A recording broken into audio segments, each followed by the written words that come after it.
This book is the Red Hat Guide to Fedora, Practical Guide to Fedora and Red Hat Enterprise Linux, 7th edition. We're going to talk about chapters 1 through 3. Here is just a basic layered view of how the operating system is built, okay? You have your hardware, your physical components, right? Everyone has that. Then you have the kernel, which talks from the different devices or daemons through the kernel to the hardware to give the set of instructions down to the hardware so they can function. Pretty simple. Hardware abstraction layer in Windows. Same thing as the Windows kernel. Same rule, same concept. Except it's really specific, focuses on the hardware. The kernel talks with compilers, DBMSs, Word documents, the different shells, the different terminals, mail message facilities. All these different applications and functions function through the kernel. Okay? In Linux, we're very similar to Windows in we have a hierarchical tree structure. Okay? What is the root directory for Windows? On a Windows system, what is the root? C:\\, right? Root is just slash. Not to be confused with root is the user.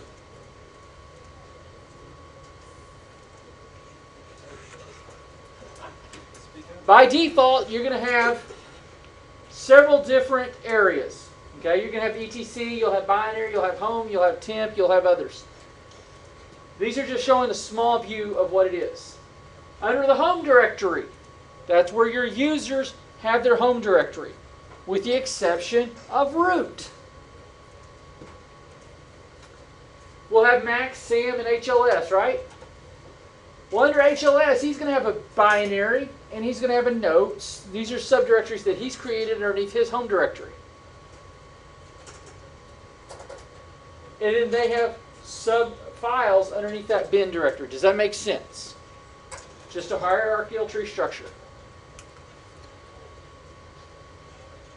In Linux, we have some terminology very simple, similar to Windows. We have logical volumes. Okay? What is a logical name? A folder name. Why? Because it's not a physical piece of hardware, right? It's something we imagine and give a name to. You do it all the time without thinking it, right?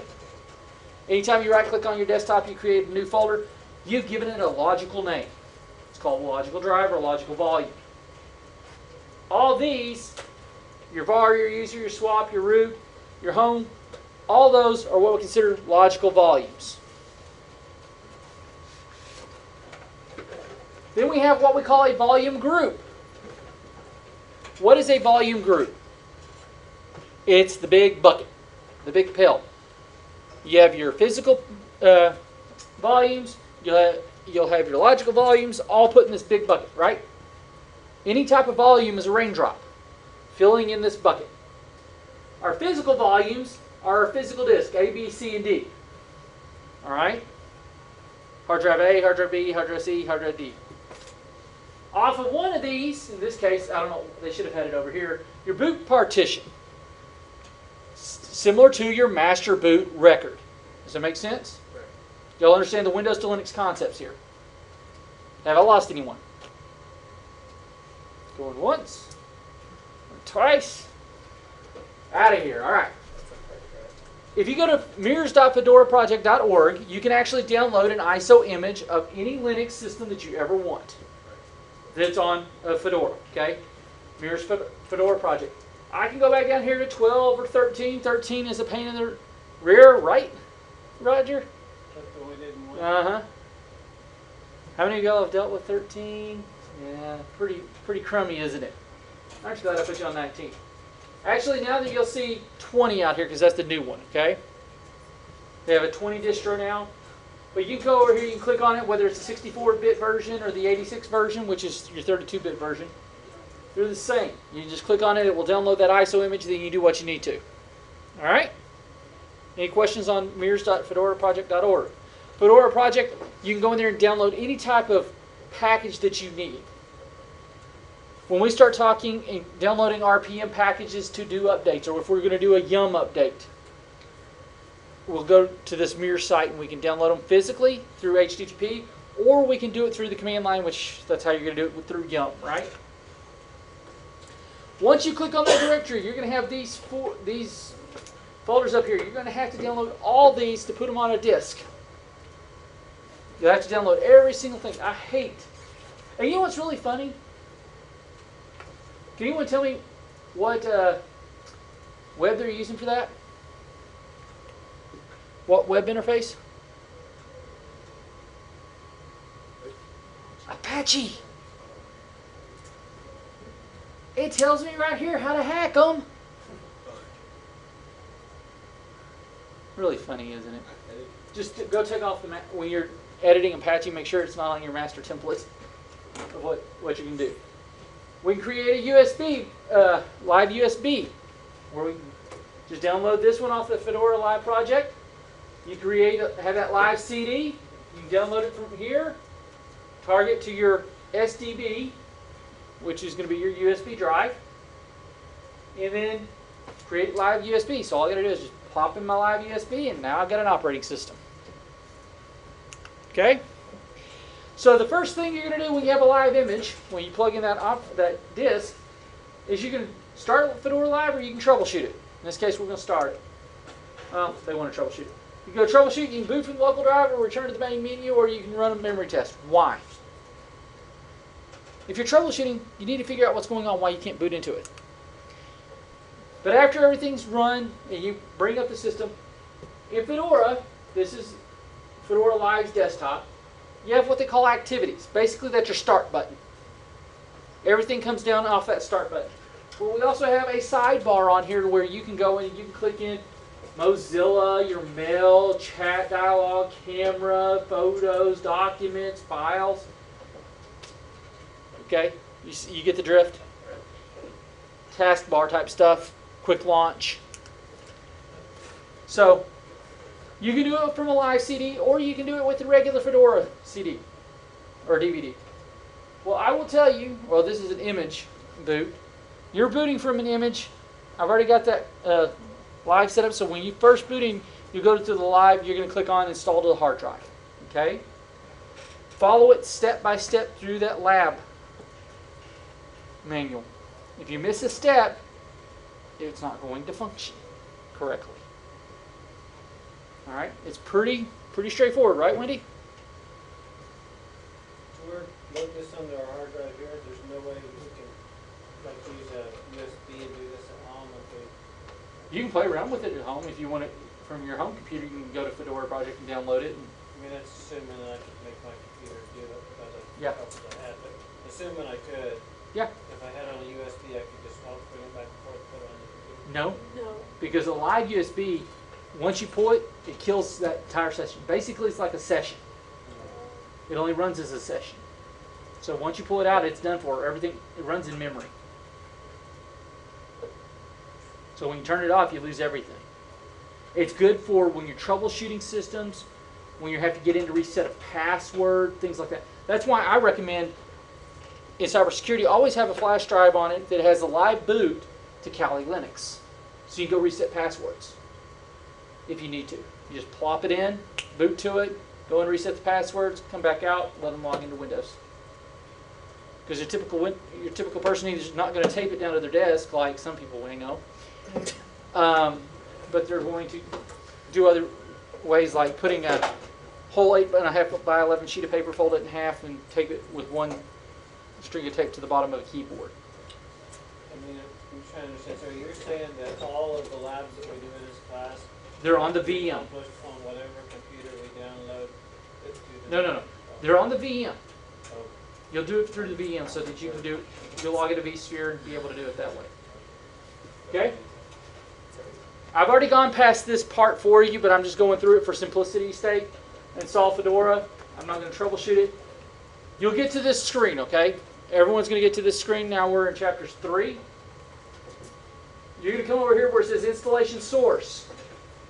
You'll click on it, and then it's going to tell you how to configure some partitioning. You need to go step by step, right, Scott? Because I know you did it. Did you follow my instructions? You sure? You don't have to go back to your initial snapshot now, right? And I'll tell you, after each time you complete a lab, take a snapshot and name that snapshot lab whatever. So if you complete a lab 2, say lab 2. So you know that you've completed lab 2. When you go back to lab 2, everything was good up until you've completed lab 2. So if something gets screwy in lab 3, when you go back, you're still good. All right? This is the software selection. You're not going to worry about that because you don't really need it.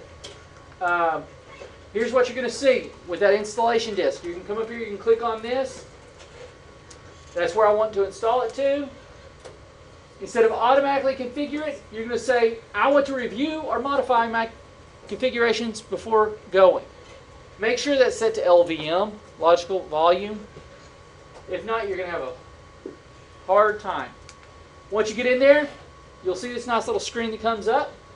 You can click this hyperlink right here. It says configured automatically. It's going to give you 3 different partitions. It's going to give you your etc. It's going to give you a swap partition, and it's going to give you a root partition. All right? Each one of those will have a specific amount of space. I believe I've given you 75 gigs or 70 gigs for your operating system. You really only needed 40. So when it tells you that you're going to have X amount of space over here available, just ignore it because you're going to have a lot more than that. Okay? It'll list the 3. You'll click on it. It'll bring up the information over here on the right-hand screen for you to go and edit. And here in a minute, I'm going to go through this with you so you'll see what I'm talking about. Once we do that, then we'll have to name your root partition. You'll have to name your swap partition. And you'll change the file size. It'll tell you this. Then you'll say done up here in the left-hand corner, which means I'm done with that. Just like this. Home, swap, boot. You'll change it right here to the capacity. And it'll update this as need be. You can add more partitions here if you want to. Okay? But as far as the lab's concerned, we'll go through that and go step by step on that. If we need a new mount point, which you have to add, correct? Yeah, we had to add a new mount point. And we have to give it, and then we just add it in there. It adds it in to the mounts. If we need to reclaim some disk space, let's say we gave something a little too much, we can go into reclaim, change it, space it out just like on disk management where you can shrink and expand a drive in Windows. Make sense? All right, now that we got that, notice there's not a lot of space left here. You'll click done. Comes up, it shows you the nice little disk. This is the disk management screen. And then once you get done, while it's doing the install, that's where you're going to set up your root password and your user password. Okay? When you set up SAME student, do not make him an administrator. Okay? Otherwise, he won't be able to talk to Rose that's on the class server. All right? When you go into disk, this will give you all the disk and shows you all the different things that you'll be able to see. This guy had a lot more, so don't worry about it. If you need to create another partition, you can go into Gnome Disk and create a new partition. You give it a name, give it a size, click create, creates it to you, all right? I'm not going to worry about smart data. Here's Kickstart. If I wanted to, what is Kickstart? Well, y'all remember unattended install, right? On Windows machines, same idea. You go through here, it gives you an answer file, and it runs the system because you're answering everything you need right here. And then when you want to dual boot, you can do it with Windows 7, Windows 8. You have a rescue CD on here. There, you choose. This is Grub Bootloader, right? Any questions? I just took you through how to install Linux. So, with that being said, let me log into vSphere real quick.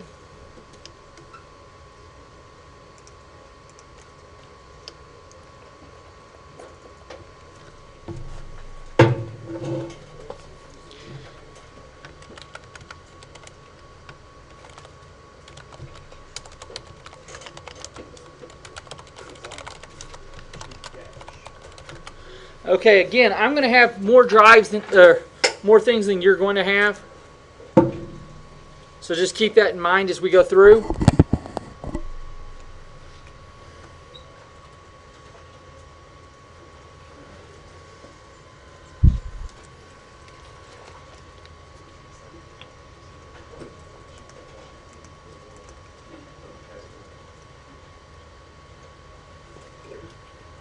All right.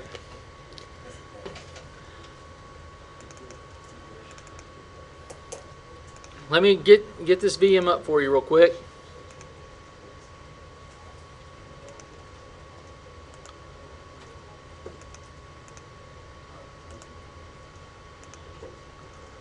All right. And no, I'm not trying to be mean, but we'll start Fedora Live.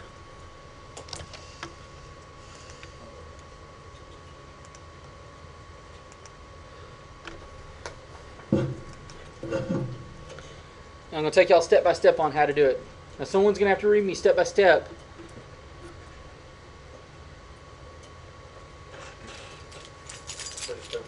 Yes. I don't have the base Linux machine. I just have my comp sec from last semester.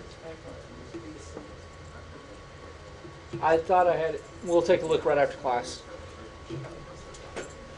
All right. I'm letting this come up. On this installation, do you want us to use the partition values that they have? Yes. Even though we have more. Yes. Okay. All right. Here we go. First things first. You'll come up. You're going to have what keyboard layout do you want? What language we're going to do? We're going to do English.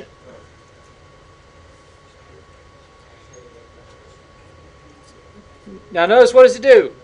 Installation to destination. I click on here. I click done. It's going to bring up, well, if it'll do what I want it to do. That's where I want it. Okay, here we go. I want to review and modify. I'm going to leave this at LVM like I just said, right? I'm going to click continue. I'm going to click there to create them automatically. They give me swap, boot, and root. Okay? For my swap,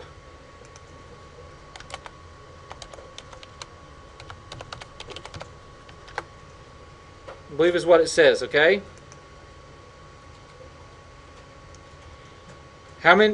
What space does it require?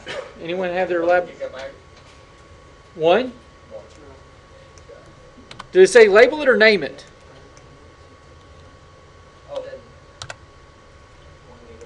No, did it say label it or name it? Didn't say label. Yeah, it does. Named Fedora Linux swap. Okay. Now that I've got that, I've got it for 1 gig. All right. Boot partition, or root partition, Fedora root, right? Fedora Linux root. How big? 15.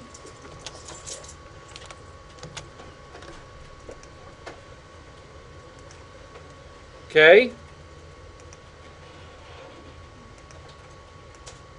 Do I need to add a mount point now?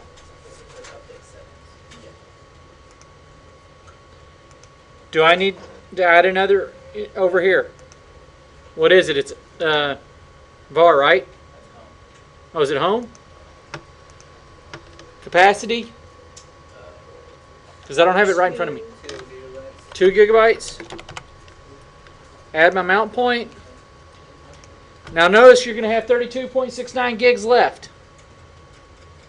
Does it matter when, because in here it shows, it's like Fedora underscore and you have it hyphen, does it, and then it's hyphen. What are you talking about?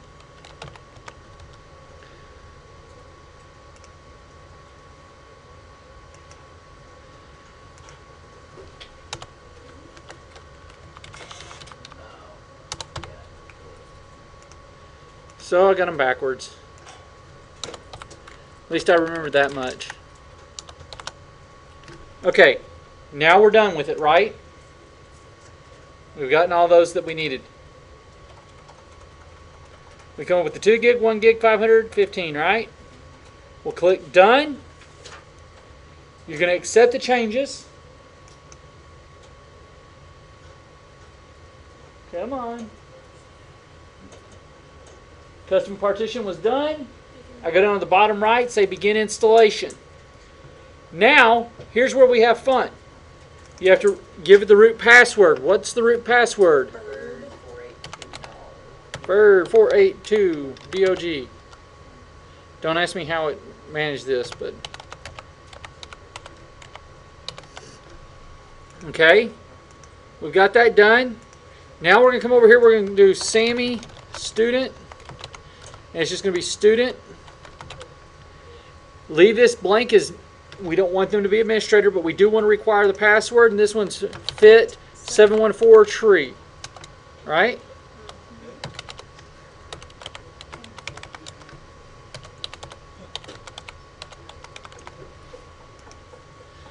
All right. Create done. And I hit done again because I had to do twice to do it. Now notice it's 14% installing software. Now I sit and wait until it's done. That's it.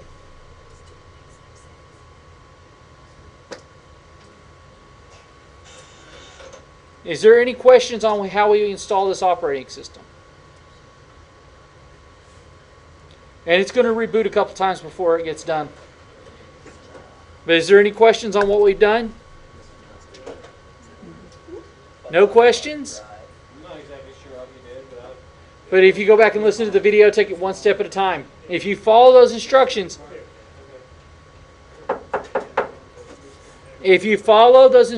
step by step, that'll be exactly what I just did. Like I said, it takes you 5 minutes to do this, but this is what it takes you forever. Okay? Once this is done, it's going to recycle your system, reboot it a couple times, then Lab 2's done. You get 100. Isn't that pretty cool? Lab 3 takes about 10 minutes. Yes, Justin? I sure would like a server. You know, I'm able to get in, but I have no... Oh, it's there, but I'll probably just have the wrong permission for you. I'll fix it after class. Roger, you had a question? I just want the lab manual where you... It's under content. Is any of that in this book, or is that completely separate? No, it's in the book. It's separate from the book. Okay. That's why I did it for free for you, so you ought to be happy. I was wondering if it was in both places, but it's only in that lab. Only in that lab manual. It talks about how to install it in the book, but the lab manual tells you step by step of what you need to do. Okay? Now, as you go on in the labs, you're going to start having questions. Like I said, Lab 4 has 5 questions in there. It's going to ask you what the command is. You've got to tell me what command it is to do that action. So are we typing that up in a Word document? You'll type it up in a Word document. Just give me the question and the answer. There's only like 4 or 5 questions in it anyway. It should take you about 10 minutes because you're going to be typing in those commands. And as you type in the commands, it'll say what command do you or give permission to Scott with read, write, and execute permissions. Where do you want those? So it'd be chmod 777 Scott. Boom, done, right? That would be the command that I would have used. That's all I would type in. I would write out the question and then write out the answer. Before you put it enter, can you do like a cut and paste? Or Well, just type. If you want to do it and cut paste, I don't think you're going to be able to do it because we're not going to go from the VM to your machine. So where do you So want that gives you 2 times to type that command in so you'll remember it. Where do you want those uploaded? D2L, underneath the labs. So lab 2, like that's where you want Well, those lab questions. 2, all I want you to do is send me a text document saying, I'm done. Easy enough, right?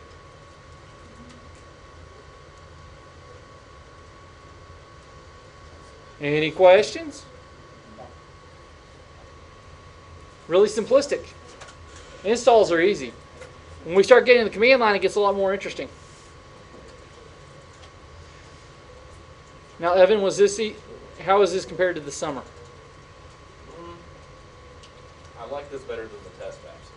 Having the guide there, and I feel like I'm going to get more out of this class. Wait till we get into the network security, then we can have a lot of fun. I can show you how to go manipulate people and screw with them. I know everyone likes to mess around with people, don't they? Especially Aaron. Now, it's just like the military. Hurry up and wait, right? I swear they take installations so long to do so they can advertise for you. That's how they get their money. You click on one of those advertisements. Why do they choose a hot dog as their mascot? You'd have to ask them. Seems kind of What happened to touch the penguin? Do what? What happened to the penguin? The penguin? Yeah. That's Susie. Oh, I thought that was all Linux. Mhm.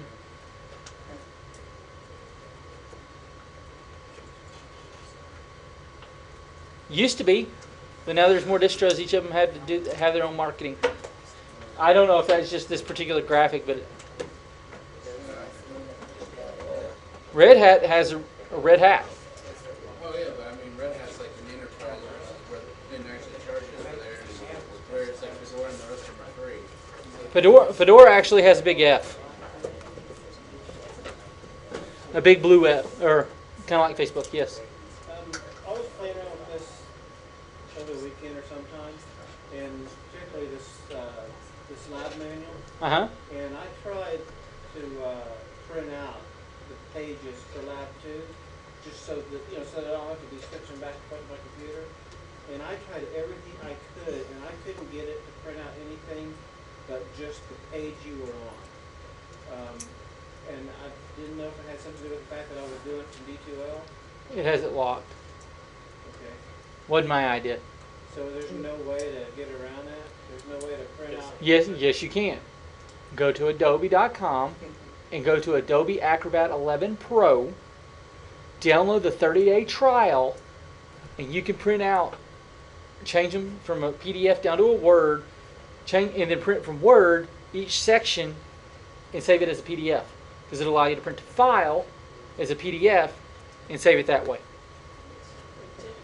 So that once you complete chapters 1 through 3, and on September 14th at midnight, it means like 12:01 a.m.,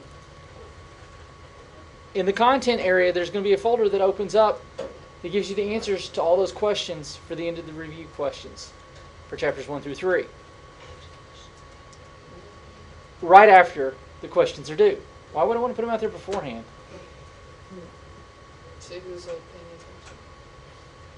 And then the next set will come up the day after.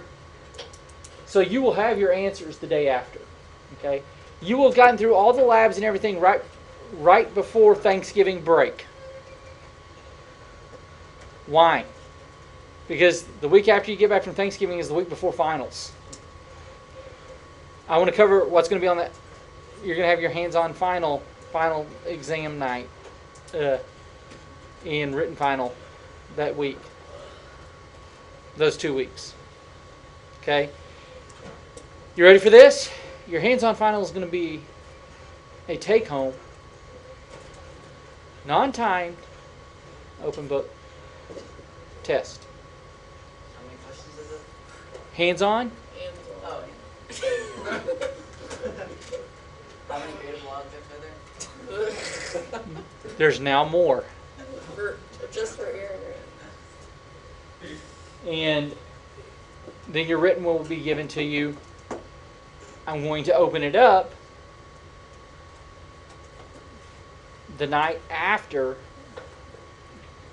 the week before finals, our last official class night. I'm going to open it up at midnight that night, and you'll have until the following Tuesday to take your final exam. But you'll have to take it in the LRC. Yeah. Or you can come in on that class night to take your final exam. The problem is that I'm running into is I have classes on Tuesday and Thursday, and they're all hybrid. So I'll have 2 classes in the same room to take a final. Or I might just say we're going to take our hands-on, or we'll take that written final in class that the night after we get back from Thanksgiving, that Tuesday after Thanksgiving. You gotta love this semester with all the holidays.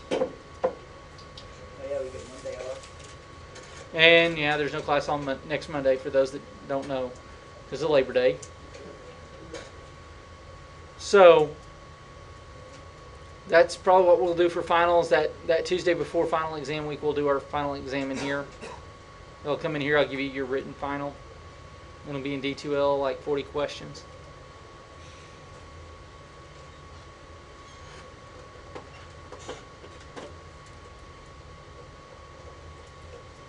And then your hands-on final will be what you would be your week-long final.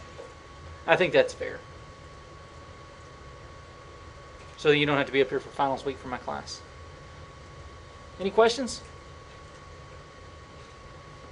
Hey, now it's going to configure it.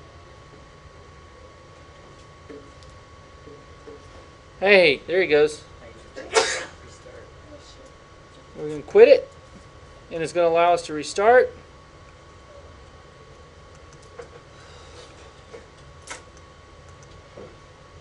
Let's install updates and restart. Do what? Maybe I needed updates. I told you this lab doesn't take very long, does it?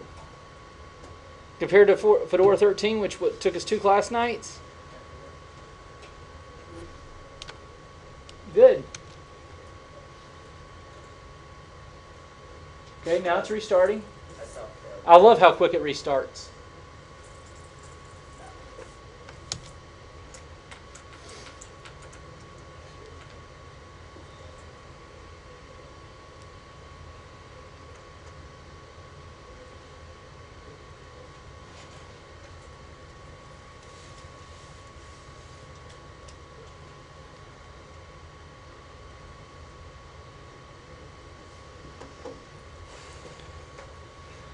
All right.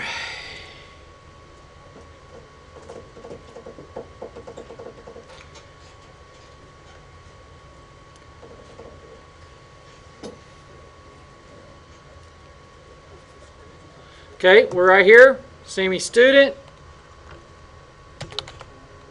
is what?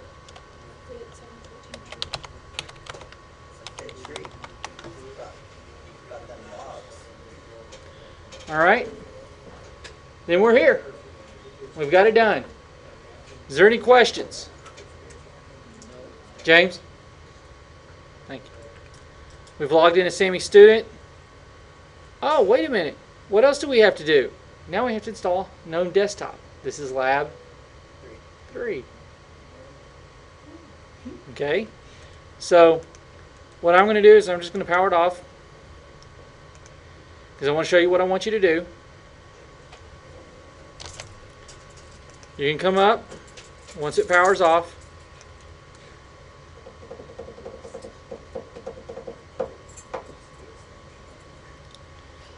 You're going to hit this little wonderful thing right here. It says Snapshots Lab 2. Enter. Now it's going to create a snapshot.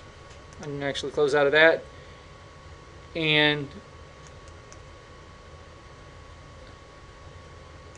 Nick, you had an error. Yeah, I tried to turn it off while it was already turning off. Yeah, like that. Evidently. But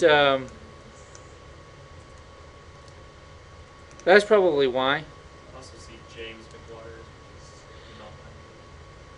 No, that was the one that was in here before you. Any questions?